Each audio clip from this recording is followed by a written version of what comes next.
প্রমি ছিল গ্রামের এক হাফেজিয়া মাদ্রাসার ছাত্রী, নম্র, পর্দানসীন ও শান্ত স্বভাবের। আর জৈনুদ্দিন ফাহিম ছিল পাশের গ্রামের একটি কওমি মাদ্রাসার মেধাবী তালিবে এলেম। দুজনের পরিচয় হয় এক ইসলামী প্রতিযোগিতায়। প্রমি কিরাত করছিল আর ফাহিম হাদিস থেকে ভাষণ দিচ্ছিল।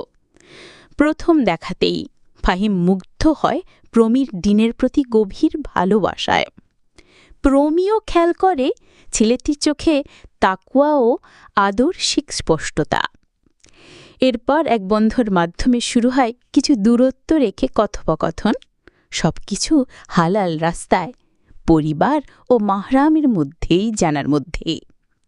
গ্রামের পরিবেশে এই সম্পর্ক ছিল অনেক সাহসের, অনেক কষ্টের।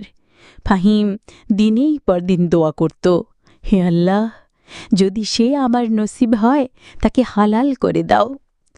শেষমেশ দুই পরিবারকে রাজি করিয়ে দিনদার ও সম্মানজনকভাবে তারা বিবাহ বন্ধনে আবদ্ধ হয়। তাদের বিবাহ ছিল পুরো গ্রামের আলোচনার বিষয়। এটি হালাল ভালোবাসার